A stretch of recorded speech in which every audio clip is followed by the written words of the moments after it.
Maal waaqayyo akkasii godhee gochuu dandeessa? Iddoon biraa dhufee Hayaat jedhama. Maqaan koo Boobisee jedhama. Dhuga baatiin an qabu wanta waaqayyoo naaf hojjetee waa baay'eetu jira. Isa keessaa muraasa dubbadha.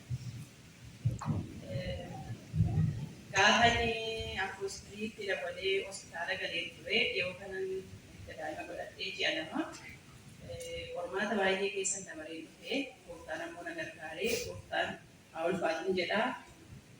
Kana taasisee ammoo dhuga baatiin koo gaafa hospitaalaan galee baay'een dhiphadhee baay'ee rakkadhee gooftaan garuu na gargaaree gooftaan na galateeffadha.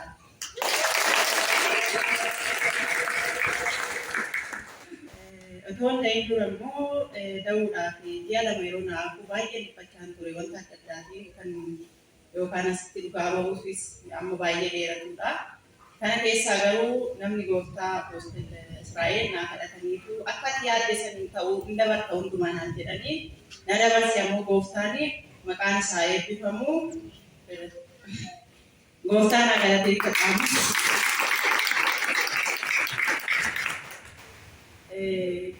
Inni biraa immoo eddan mana hospitaalaa seennee dhaguma kootiin hiikamee rakkoo tokko malee hiikameetu doktoroonni gara iddoo ciisichaatti na geessanii waan niitiis maaloo rakkanne waaqayyooma waammadhee ammoo na dhaqqabee na gargaaree kana gidduutti garuu wanta ta'e tokkotu jira isarraatiin oolchee amma fuuldura keessan dhaabadheera maqaa gooftaa Yesuusiitiif haa eebbifamuun jedha. Na eebbisamee gooftaa na galateeffadha. Inni biraa immoo dhuga baatiin koo achumatti erga da'ee ciisee booddee wanta na mudate tokkotu ture. Iddoo da'umsaatii gara iddoo ciisichaatti na geessanii turanii. Kana booddee wanta na mudate suni dhiigatu gara sammuu keessa dhangala'ee jedhanii achitti na ciibsaa turanii. Inni immoo rakkoo baay'ee irraa nagaa ture. Gooftaan ammoo na oolchee wanti an dhugaa bahu baay'eedha. Kana keessaa muraasa duwwaadha jechuudha. Iddoo sanitti sila akkuma nama du'ee ka'eettiin gaggabee kollaalee sa'aatii lama immoo sa'aatii sadii lama ciisicharra ture of hin beeku ture. Kana booddee ammoo wanti ta'aa ture yaala isaan naa godhan sana osoo hin ta'in waaqayyoon na gargaaree irra deebi'ee dhugaa wayii poostii natti tola ture. Maaliif namni gaaffii na gaafatu hin jiru toora isaa gaafata. Ishii na gaafatan taantu ishii. Maaliif dhugaa mootii naasaa jira gatii ta'e iddoo ciisichaa dubartoonni boqotutu ture achi yeroo na geessanii nan dhukkubsadhee waan hin yaadamne tokkotu ta'ee jechuudha.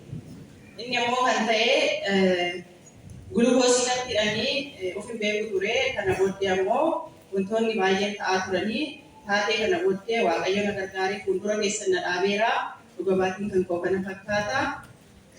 Kun yeroo da'umsaa. Yeroo da'umsa keetii. Rodamsa keetii wanta na mudataa wanti addi guddaan wanti hospitaala keessatti sirratti ta'e. Inni taane immoo na dhukkubee erga hospitaalaatii ba'ee manatti galee namguma kan koo manatti galee dhiiga irraa dhangala'aa ture jechuudha ji'a lama. Yoo mana hospitaala sana deemnee waaqayyoon kadhadhee ji'a meeqaafi? Ji'a lama. Ji'a lama. Kana booddee inumansiisaa mana koo keessan boqadhaa waldaa sana dhufaa baay'ee dhukkubsadhee dhiigni irraa dhangala'u suni gara torbaatti gadi siqee jechuudha noormaaliidha jechuudha. Gaafa kanaa dhiiga namaa si barbaachisa naan jedhanii turanii. Kanaafuu dhiiga namaa fudhachuun barbaadu waaqayyoon naa gargaaru eessuma nama nan jechuudha. Ji'a lama booddee garuu gara Apoostol Israa'elitti dawwale. Isaan ammoo naa kadhatanii gooftaan ammoo na gargaaree dhadhima galgaluma gaafa sana narraa citee maqaa gooftaa Yesuusitti Galatee waaqayyoo kadhadhe wanti tokko wanti maaltu ta'e yeroo hospitaala jettu akkaataan beekamnee dhiigii dabbalee na keessa dhangala'aa ture kaa turte. Hospitaala keessatti illee akkaataa isaaniitti lafarra si gaggeessaa turan Eeyyee. waan akkasii ispaartii irratti maanyi diishoo irratti Seeraawwan irra ciisaa ture jechuudha. Inni kun achitti dhaabachuu hin dandeenye jechuudha. dhiigichi akkam da'ee dhiisee booddee dhiiga garaa keessaa xaragamee bahutu ture. Isa immoo naaf yaala sana hin goone jechuudha. Isaan daa'ima koo wajjin fidanii bakka ciisichaatti na geessanii daqiiqaa 30 booddee nan uffataalee gaggabee jechuudha. Nasee boomee ture. Isa booddee gadi buusanii lafarra na ciibsanii jechuudha. Dasiitti ammoo gara mana gulukoosiitti hidhanii yeroo na seensisanii ani dhiiga qabu dhiiga namaatu na barbaachisa. Yeroo namoonni maatii wayii gulukoosii naa kennanii booddee maaliin jedhee dhiiga namaa kan barbaanne isaanii jechuudha yeroo fudhate gara galgalaatti. Achumaan bulee guyyaa lama achi bulee jechuudha. Ittiin koo akkas ture lafarras yeroo na ciibsan yeroo jalqabaatiitti yaadadha malee yaadadha ture jechuudha. Akka nama du'ee taa'u jechuudha. Akka nama du'ee ta'ee nama du'ee ture hin beeku ture isaanis jedhanii yeroo galtee yookaan ammoo duwwaarra geessa akkuma nama du'ee jechuudha. Du'a keessaa isa na kaase gooftaan galateeffadha. Galateeffadhaan asii jechuudha.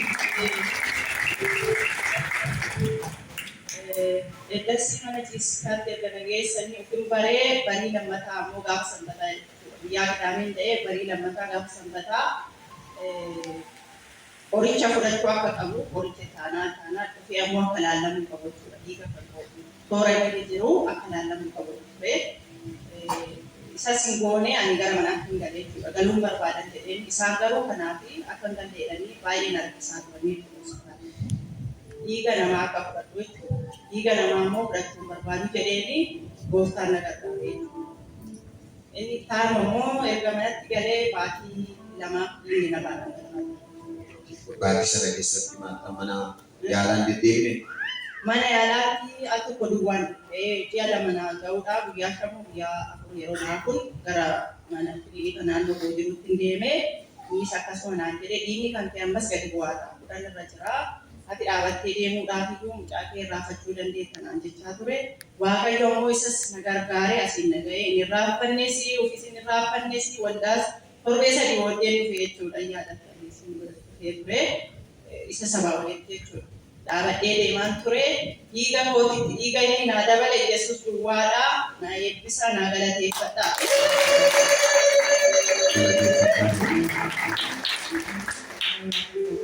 Innaa dhumarratti maatu ta'e dhumarratti fakkeenyaaf naannoo ji'a lamaarratti mana yaalaa saddeet dhaqqabdee akkamittiin dhaabachuusaa. Mana yaalaa yeroo dhabuu dura maal isinitti dawwaluu dura gara mana yaalaatti deemachuu naannoo kan koo yeroo deemu dhiiga namaa akka na barbaachisu inni sirrii 13 ta'uu qaba jedhee manni yaalichaa yookaan kiliinikichi natti hime jechuudha. Ani eddasuma ammas dhiiga namaarra deebee gaafa torbarra jiru iyyuu fudhannee amma immoo gaafa 10 ga'ee inni 10 ga'e immoo hunduma naa guuta jedhee waaqayyoo nama nadhee galgaluma sanii gara keessanitti dawwee maatii makoo waliin naa kadhattanii waaqayyo kana na gargaaree karaa keessanii. Gaafa sana galgala dhiigichi. Dhiigichi qaama narraa dhaabate inni ji'a lama guutuu narraa dhangalaate. Numa akkuma nama yeroo kaan dhiigni nama raatii dhangala'uutti dubartoonni beeku hawwatni beeku akkasumatti normaaliin narraa dhangalaatu. Akkasumatti kan deema ta'e. Gaafa sana galgalaa kaasee.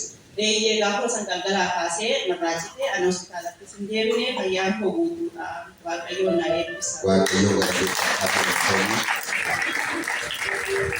Waaqayyo haa ta'u waaqayyo sana sii godhee fi maadhiyeessaa waaqayyoo fi.